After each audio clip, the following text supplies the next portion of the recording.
Oke, kita sekarang berada di Desa Japan dan kita sedang berada di jalur menuju air Tiga Rasa ataupun makam Syekh Hasan Sazali. Nah, Muria, siapa sih yang nggak kenal dengan Muria, yang identik dengan Sunan Murianya, identik dengan buah parijotonya, dan identik dengan perkebunan kopinya.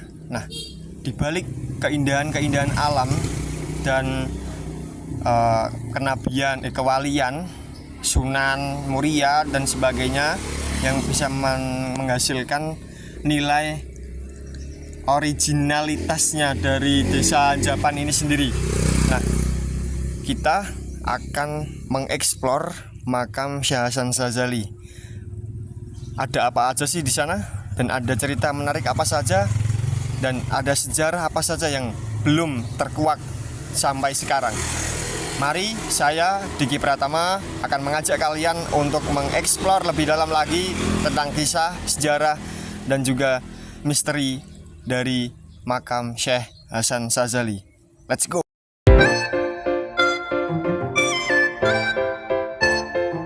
Dalam perjalanan panjang penyebaran Islam di Tanah Jawa, ada satu nama yang menarik perhatian saya untuk melakukan observasi, yakni Syekh Hasan Sazali. Beliau ini adalah seorang ulama dan tokoh besar yang berasal dari Timur Tengah. Namun beliau bukan hanya seorang ulama, namun beliau juga seorang pedagang kopi yang memiliki misi dakwah di Pegunungan Muria lewat aktivitas ekonomi dan budaya lokal.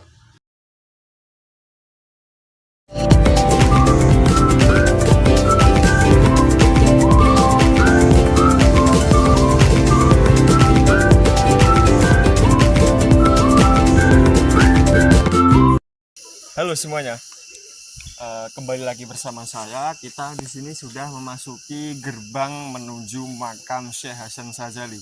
Bisa kita lihat sendiri di sini corak bangunannya masih bercorak seperti candi, yang artinya semacam kepercayaan atau kultur budaya dari Hindu Buddha. Dan seperti apa keseruannya? Mari kita jelajahi lagi, masuk ke dalam lagi, dan kita eksplor lebih dalam lagi untuk mengulik berbagai informasi-informasi yang mungkin dapat menjawab pertanyaan-pertanyaan mengenai berbagai misteri yang masih tersimpan di makam Syekh Hasan Sazali ini. Seperti apa keseruannya? Mari kita eksplor.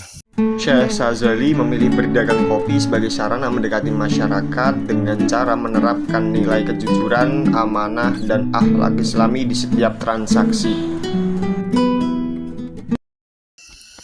Setelah kita memasuki pintu gapura yang utama, kita di sini disuguhi beberapa makam, teman-teman. Yang di sini ada makam Mbah Ali Ridho, dan di sini sebelah sini belum diketahui identitasnya karena masih dalam proses pencarian dengan cara melakukan beberapa riandoh seperti puasa, bertapa, ataupun melakukan hal-hal lain yang sekiranya itu nanti bisa untuk mencari identitas dari beliau, mungkin lewat wangsit atau lewat mimpi-mimpi. Nah, setelah itu mari kita lanjut perjalanannya menuju makam-makam yang lain dan menuju makam dan tujuan utama kita, yakni makam Mbah Syekh Sazali. Nah, seperti apa keseruannya? Mari ikuti saya untuk menjelajah lebih dalam lagi. Ayo. Lewat secangkir kopi, Syekh Sazali membuka ruang-ruang obrolan, mendengarkan keluh kesah warga, lalu menyelipkan nilai-nilai Islami secara halus dan menyentuh. Dakwahnya bukan di mimbar tapi di pasar, bukan lewat ceramah keras tapi lewat percakapan santai sambil ngopi. Selain itu, Syekh Sazali juga dikenal karena kemampuannya mengakulturasi budaya Jawa. Beliau tidak langsung menolak tradisi masyarakat seperti persembahan kepada roh leluhur, namun sebaliknya, beliau menyentuh budaya itu dengan penuh kearifan. Mantra-mantra dan jambi-jambi yang biasanya dibaca dalam tradisi diubah menjadi zikir dan bacaan Asmaul Husna. Ritual tetap ada, tapi maknanya dialihkan ke arah tauhid tanpa mencabut akar budaya masyarakat. Assalamualaikum warahmatullahi wabarakatuh. Halo teman-teman semuanya, kita kali ini sudah memasuki pintu masuk menuju makam Syekh Hasan Syadzali. Tapi mohon maaf sebelumnya, kita tidak bisa melanjutkan dokumentasi ke dalam karena di dalam tidak boleh mengambil foto, gambar maupun video. Maka dari itu kita break dulu di sini sebentar. Nanti kita akan kembali lagi dengan versi cerita yang lebih menarik lagi. Seperti apa keseruannya? Tonton sampai habis dan jangan lupa pantauin terus.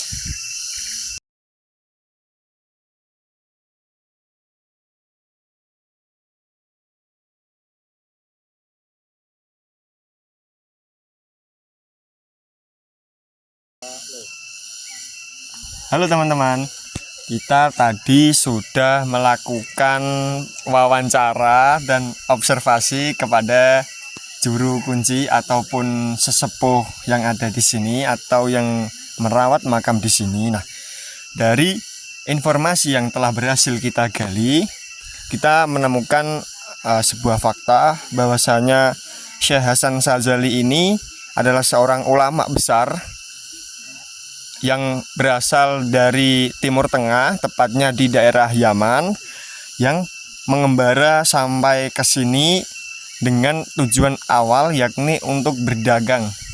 Karena kebetulan beliau dulu berdagang di bidang kopi, yang pada akhirnya sampai ke tanah Jawa di Pulau Muria. Nah, setelah itu beratus-ratus tahun pun sudah berjalan, karena awalnya dulu ditemukan atau dulu pada tahun sekitar 1200 Masehi itu Syekh Hasan Syadzali itu berpemukiman di daerah Gunung Muria. Namun setelah beratus-ratus tahun lamanya, ada beberapa keturunannya, 3 orang dari Arab atau dari Timur Tengah juga, itu mencari makam leluhurnya. Dan tibalah sampai di Pulau Muria ini. Orang yang berasal dari Timur Tengah yang mencari leluhurnya itu tadi sowan ke kiai yang berdomisili di Piji. Lalu kiai yang berdomisili di Piji tadi menyuruh cucunya untuk mengantarkan 3 orang yang berasal dari Timur Tengah tadi. Nah, setelah itu bergeraklah mereka dan berjalan sampai akhirnya pada titik di Rejenu ini.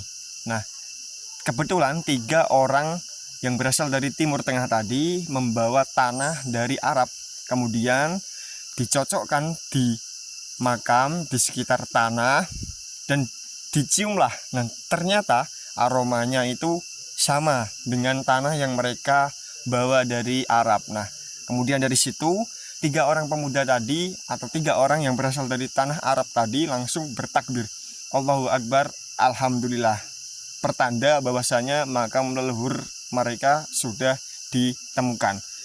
Dan mereka 3 orang pemuda tadi mencari makam leluhurnya yakni Syekh Hasan Syadzali ini sekitar tahun 1900-an. Jadi jarak antara Syekh Hasan Syadzali bermukim di sini sampai ditemukannya makamnya itu sekitar 700 tahun.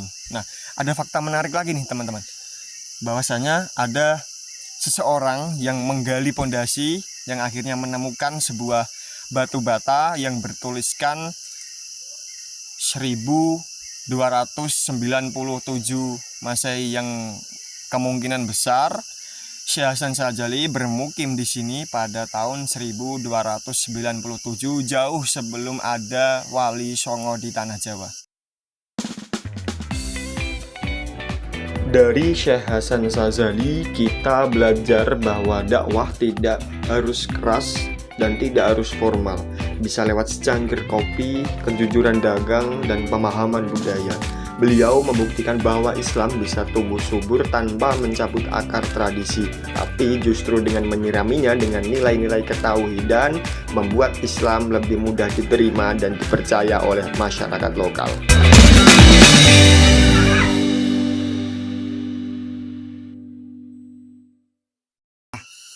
Kita di sini sudah berada di air tiga rasa. Seperti apa? Karena konon dulunya ini air tiga rasa ini bisa menyembuhkan dan memiliki beberapa khasiat yang merupakan peninggalan dari Syekh Hasan Sazali. Dan katanya teman-teman, di air tiga rasa ini memiliki rasa yang berbeda-beda, dan setiap individu yang berbeda juga memiliki rasa yang berbeda-beda juga. Seperti apa? Mari kita eksekusi langsung.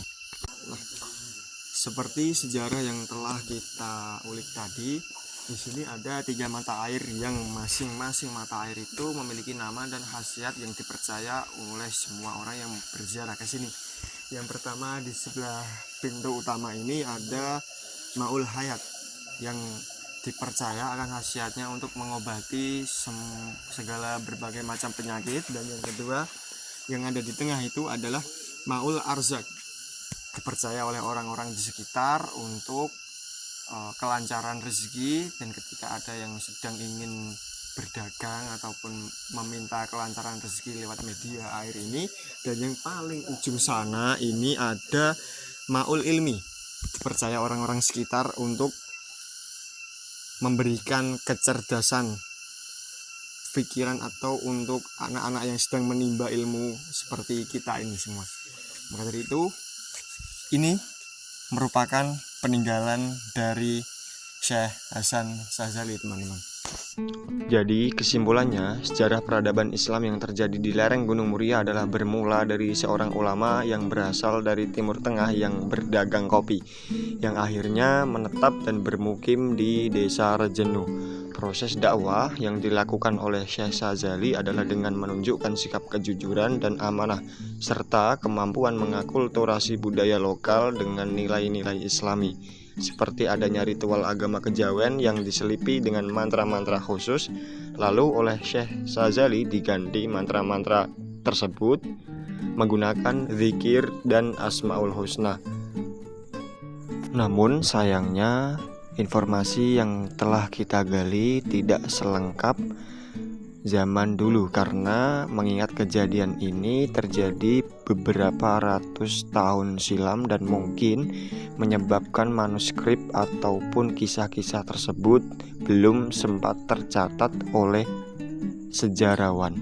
Maka dari itu, saya Diki Pratama mengucapkan mohon maaf apabila ada informasi ataupun sejarah yang kurang lengkap dan kurang memadai.